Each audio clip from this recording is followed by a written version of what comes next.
Hi guys, it's me, Professor D, and welcome back to my YouTube channel. On this video, we're doing another Kahoot, and we're going to be covering the toddler and the preschooler. This is a great video for those who are currently in the nursing program, if you're taking peds, or if you graduated and you're studying for boards. These are very important topics that you need to understand well. Now, don't forget, you can check me out on my other social media platforms, TikTok, Instagram, Facebook. My handle's the same.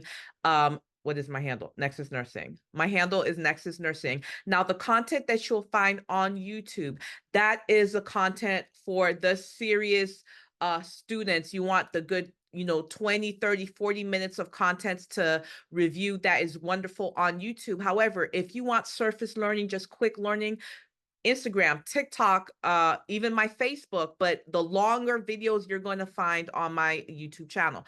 Be sure to check out my website, nexusnursinginstitute.com. There you can sign up for Next Generation NCLEX Review Part 1 and Part 2. I am still on vacation, but I come back next week, so my calendar's already open. My calendar's open for NCLEX review sessions, and it's also open for private tutoring sessions. I book very quickly. So if you find any spaces left, go ahead and take it, because you're probably not going to find it again until I open up my calendar for October. And I feel like there's, very soon, my Nexus Nursing Test Bank is coming out soon. It's going to have lots of great questions on topics that have been seen on NCLEX, okay? They're not going to be the exact questions. I keep telling you guys, and I don't know why you don't believe me. I don't write the questions on NCLEX. I don't see those questions on NCLEX. The only reason I'm able to be so spot on, my students are loyal to me, and I'm so grateful for it. So they go, they take their boards, they pass, and they come back and they say, Professor D, I saw this, I saw that, I saw this, I saw that. And I've just been keeping track of what my students have been seeing and what state they were testing for. That is it. Okay. But anyway, that is going to my program's going to be rolling out in the next couple of weeks. So keep your eyes and ears open for that. And I think that's it for housekeeping. I'll be back at it full time next week. So next week, you guys will start seeing way more consistency. You're going to see the videos that I release every Sunday at 1 p.m. Eastern Standard Time. Almost every single day, you're going to see, if not one, more than one video being released across my social media platform. So it's going to be consistent again once I'm back at it next week. And I think that's about it. So guys, without any further ado, let's get started. Toddler and preschooler.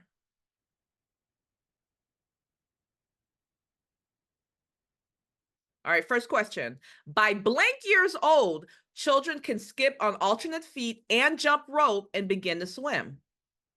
Is it 2? Is it 3?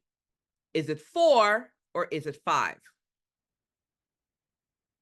By blank years old, children can skip on alternate feet and jump rope and begin to skate and swim. And I'll tell you guys right now, I don't know why, since the day of dawn, and NCLEX still ask about it, they like to ask about the skipping rope and the jumping rope and the skipping feet. All right, guys. Most of you guys got the correct answer, and it's 5. By 5 years old, they should be able to skip on alternate feet, jump rope, and begin to skate and swim. If you can't remember all of this, remember the skipping on alternate feet and the jumping rope, because again, NCLEX has been seen on NCLEX time and time and time and time again. All right, type in your answer. At blank years old, children can ride a tricycle, they can walk on tiptoe, and balance on one foot for a few seconds. I'm going to move this.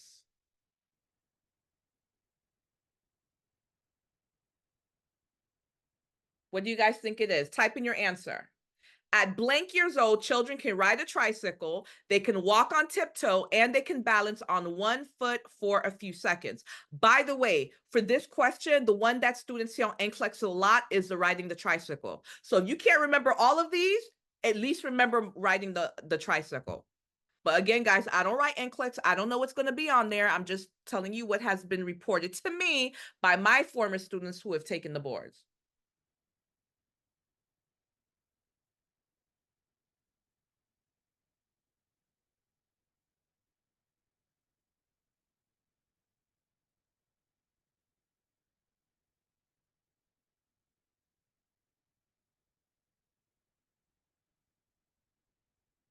6, 2, 8, 10. Are you guys kidding me? The correct answer is 3.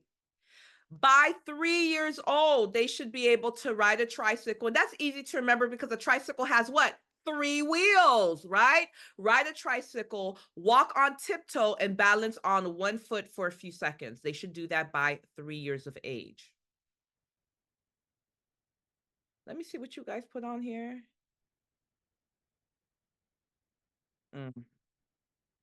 Moving on. All right, type in your answer. By blank years old, children can skip and hop proficiently on one foot.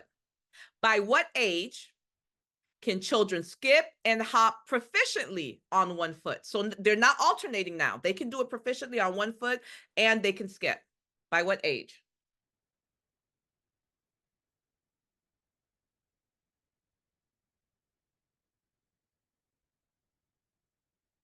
Type in your answer.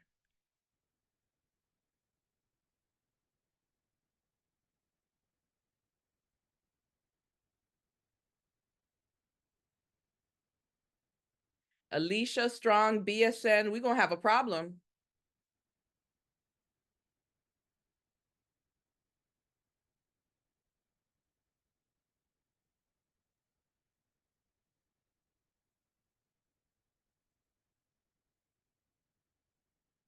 Mr. Nick. 4, 5, 6, 7, 10, 14. If the title of this Kahoot is the toddler and the preschooler, why am I seeing anything past 5 years old? The title of this Kahoot says toddler and preschooler. The code to get in is 5326973. So anyway, the correct answer is 4. By 4 years of age, the child should be able to skip and they should be proficient in hopping on one foot. All right, true or false? The physical proportions of a preschooler no longer resemble the squat, pot-bellied appearance of the toddler. Is this true or is this false? Again, the physical proportions of the preschooler no longer resembles the squat, pot-bellied appearance of the toddler. Is that true or is that false?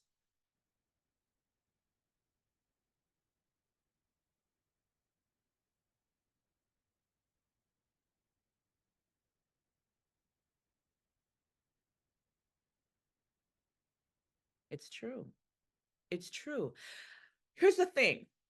The reason that, well, one of the biggest reasons that the toddler is at such high risk for injuries, the toddler, 1, 2, 3 years old, they have that short squat appearance, the big head, right? And so here's what happened, and they have their little pot belly, of course. And so what happens is, they're full of energy, so they're running all over the place. But the thing is, remember, the head is bigger than the body. So when they try to stop, they don't have that center of gravity because they got a big old head with a smaller body with that pot belly. And so when they try to stop abruptly, what happens?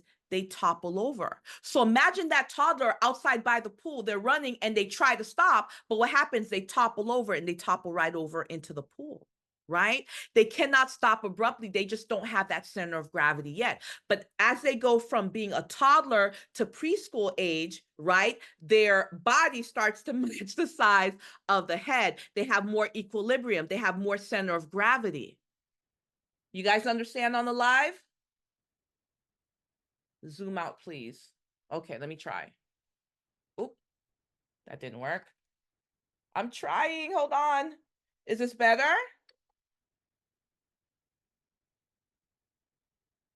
Okay. Guys, type the pin in the comments for me, please. The preschooler's language communication is egocentric. Is this true or is this false? This is a true or false. The preschooler's language communication is egocentric. So their type of communication, their type of language communication is egocentric. For the preschooler, is this true or is this false?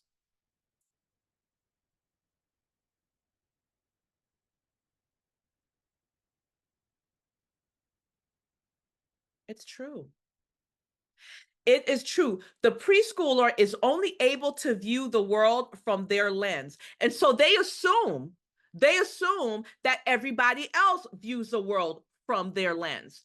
When they're explaining something, even if it makes no sense, right? Because something makes sense to them, they automatically assume their foolishness is going to make sense to you. They have a very egocentric point of view. That's why when it comes to the preschooler, you cannot, let's say Bobby hit Brianna. You can tell Bobby hitting Brianna was wrong. You can tell Bobby, because you hit Brianna and you broke a rule, you're going to go to timeout. But you can't say to Bobby, think about how Brianna feels. Why? They don't have the capacity. The preschooler is egocentric. They can only see things from their point of view. They're unable to put themselves in somebody else's shoe. They don't have that maturity yet, okay? They are very egocentric. True or false? Time is best explained in relationship to an event. When it comes to the preschooler or the toddler, time is best explained in relationship to an event. Is that true or is that false?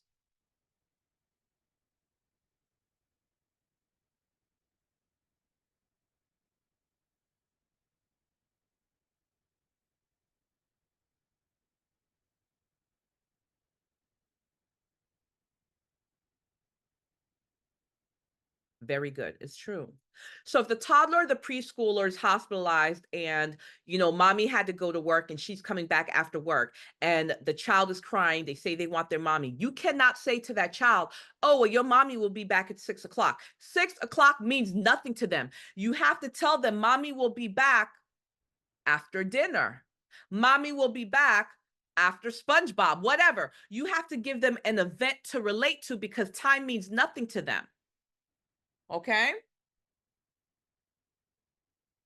True or false?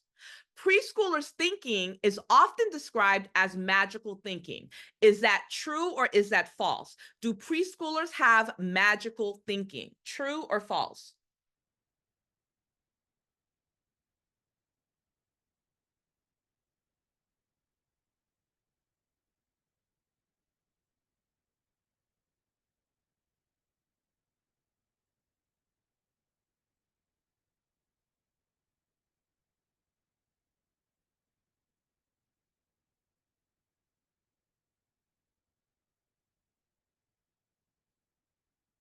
Oh, I think this thing froze. Okay, true. Yes. So magical thinking, first of all, they have have very wild imaginations, right? But when we're talking about magical thinking, they they have imaginations, fantasy, and they think that they have the power to make things happen. And so we have to be very careful because let's say that child gets punished, right? And so they're upset with mommy. They're like, "Oh, I wish mommy would go away." They're just upset with mommy, and then mommy happened to get in a car accident. That child will really think that they caused mommy to get in a car accident. They will internalize that and they will have a sense of guilt because they have magical thinking. So it's very important when there's been a tragedy or something happens in the family. If you're dealing with a toddler or a preschooler, you need to let them know that this tragedy was not their fault because they will internalize it because they have magical thinking. They think that they have the power to make things happen just by thinking about it. So when you're thinking of magical thinking, don't only think about their imagination or fantasy. I want you to also think that they think they have the power to make things happen. The game pin is 5326973. True or false? Good or bad is based on reward or punishment. So to the toddler and the preschooler, they view things that are good or bad based on reward and punishment. Is this true or is this false?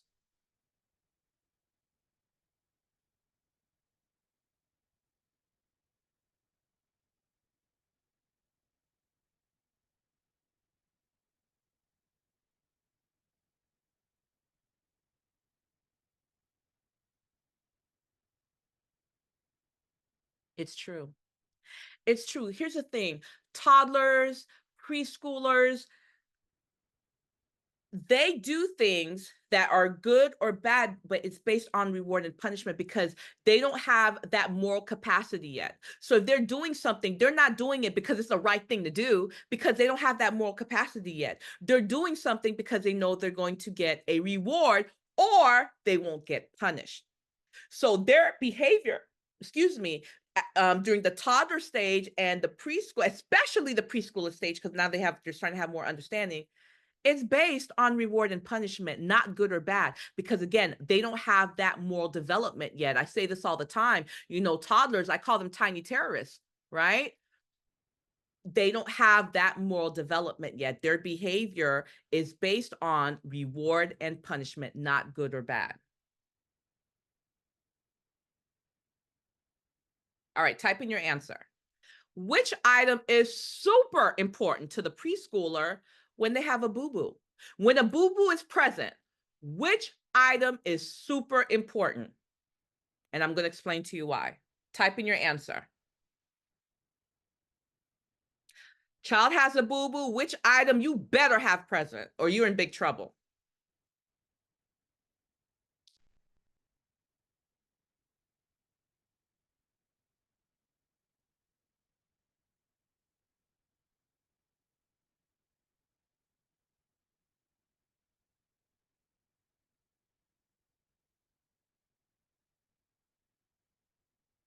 I like that, just Riri. You took a step further.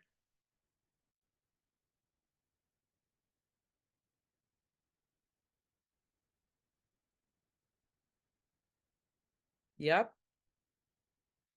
RN, I will fight you with that answer. Stop playing. Stuffed animal, teddy bear, mommy, band-aid or bandage. This is super important to the toddler and to the preschooler. And let me explain to you why. The preschoolers are heavily invested in their body integrity.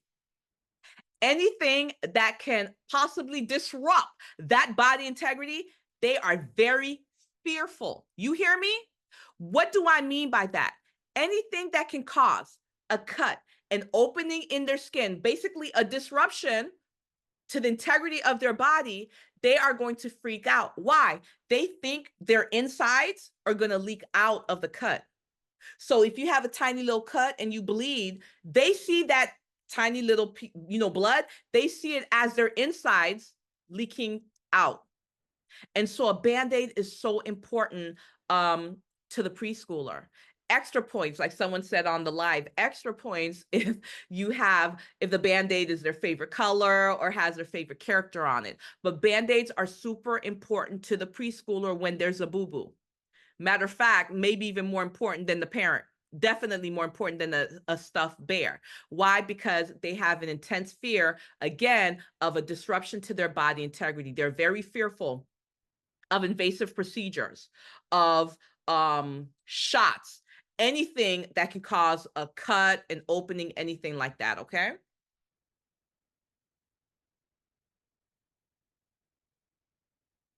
All right, type in your answer.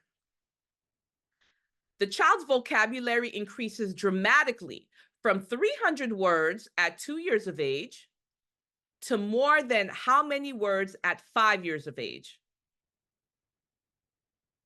By the way, NCLEX does expect you to know that by 2 years of age, they should have 300 words. That's why I went ahead and put that in there for you. But you're also expected to know how many words they should be saying by 5 years old. At 2 years old, they're still a toddler, but at 5, they're a preschooler. If they're saying 300 words by 2, how many words should they be saying by 5? And no, this is not a math question.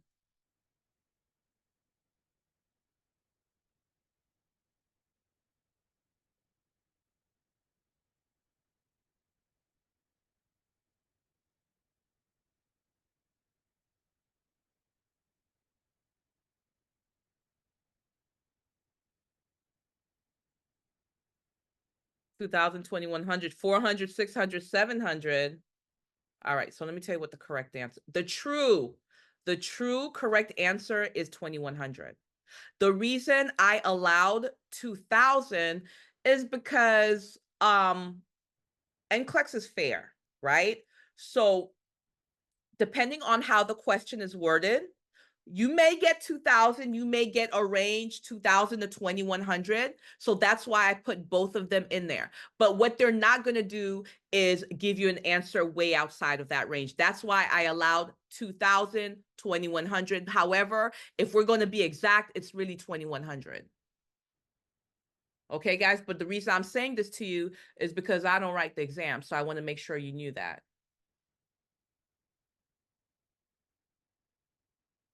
Okay, type in your answer. What is the name of the type of play that preschoolers enjoy? What type of play do preschoolers enjoy? Type that in. Type in your answer, guys. No, this is not multiple choice. You got to type in your answer.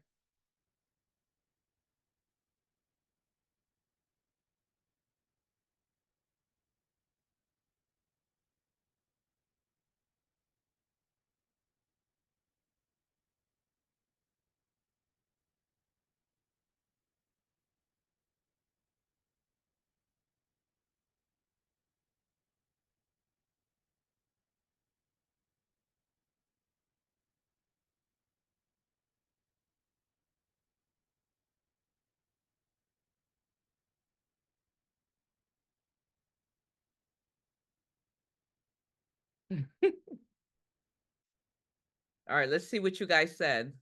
Imaginary, 500, free play, roll. What? Hold on, let me see the rest of these. Competitive, hide and seek, isolated, I don't know, opposite, horseplay. Okay, guys.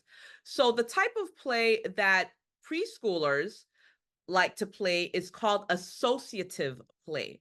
And in associative play, they're playing together, but very loosely. It's not like it's organized. There are no rules. They're just playing together. They're running around screaming, but it's very loose play. Now, I see some words and I want to make sure that you guys understand what they mean. I'm seeing parallel play. Parallel play, we don't see in the preschoolers. Parallel play, we see in the toddlers. Okay. The toddlers are parallel play. What is parallel play? Parallel is plays when the child is playing with their toy next to another child playing with their own toy. They're not sharing the toy. They're not playing together. They're not playing a game. They're just playing next to each other with their own toy. That's why it's called parallel play. Basically, they're parallel of each other, right? So parallel play, that would be your toddler. Now, what about solitary play? Solitary play, obviously you're by yourself. That would be what? The infant. You give the infant a rattle and they're going to hold that rattle and play with that rattle by themselves. So it's very important that you guys know the difference. And of course, you know your group play or your cooperative play, that is the school age child where not only are they playing together, they actually have rules. It's organized play. It's not, just chaos like the associative play. There's a difference. And I'm telling you, if you're in PEDS or you're studying for NCLEX, you have to know the different types of play. Don't say I didn't warn you.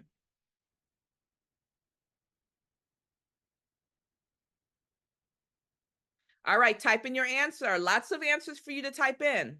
Media exposure should be limited to blank hour or hours per day for children between 2 and 5 years old. For children between 2 to 5 years of age, media exposure should be limited to what?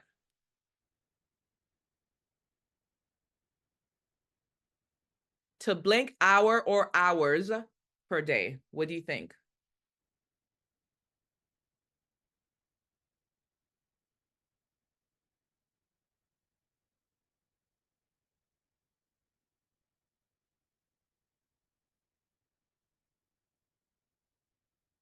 Emily, thank you for sharing the live. Thank you.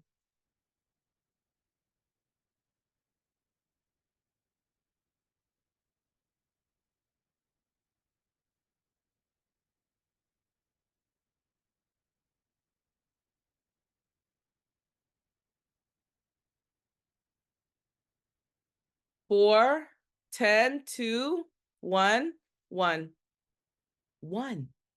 Media exposure should be limited to 1 hour per day for children 2 to 5 years of age.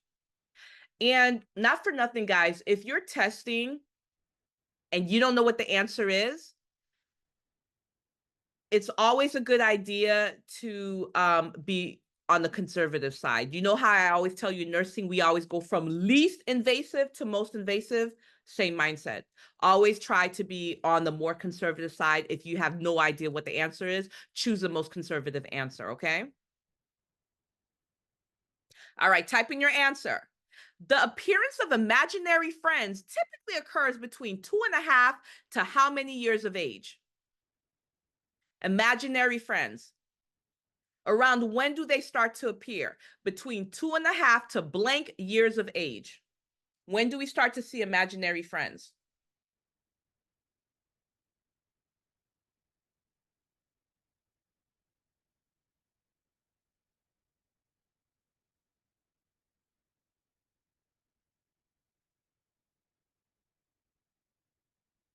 Guys, I shouldn't see any ages higher than 5 years old. Remember, this Kahoot is on the toddler and the preschooler. If the child's 6 years old, they're school age, not preschool. Okay. So I shouldn't see any numbers higher than 5. The PIN code is 532-6973. 532-6973.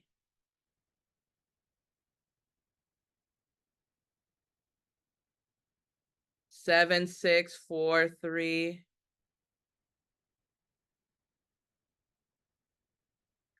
The correct answer is 3. Between 2.5 to 3 years of age. That's when we typically see the emergence of the imaginary friend. You know, they've got the imagination, the fantasy. Here's the thing. We see it start.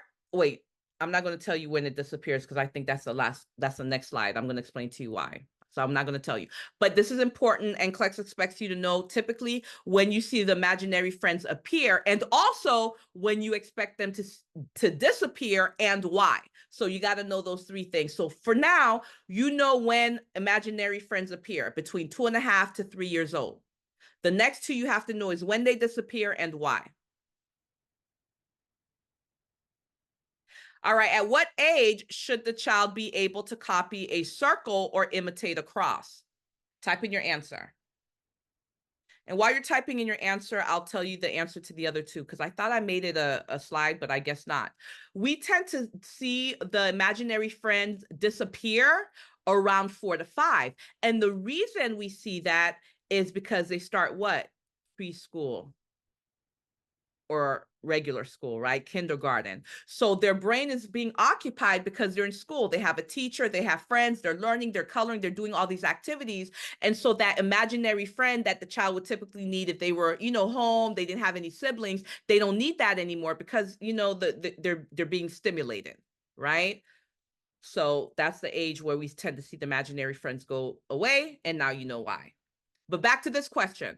We're able to see a child copy a circle or imitate a cross at what age? How many years old?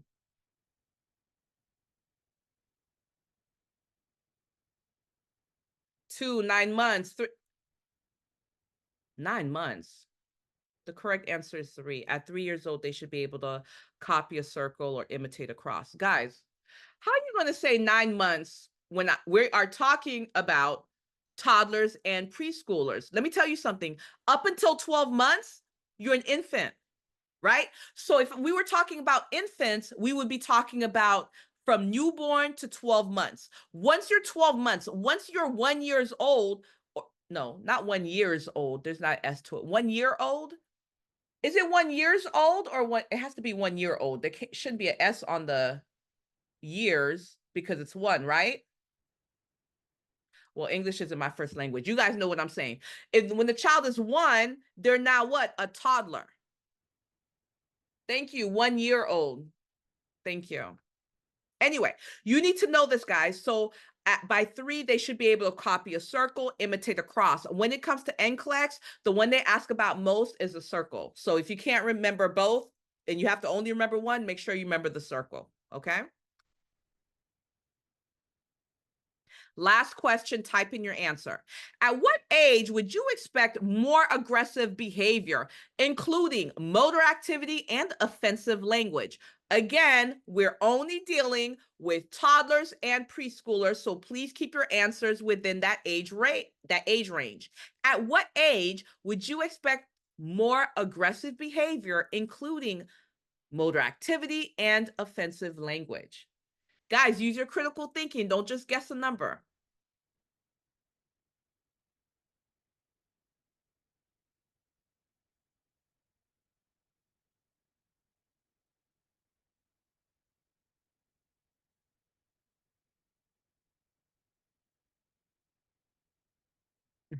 Terrible twos. Yeah, terrible twos are terrible, but for a different reason. I'm going to explain to you why after we go over this question, because I don't want you guys to get the two confused. It's not two, although the twos are terrible.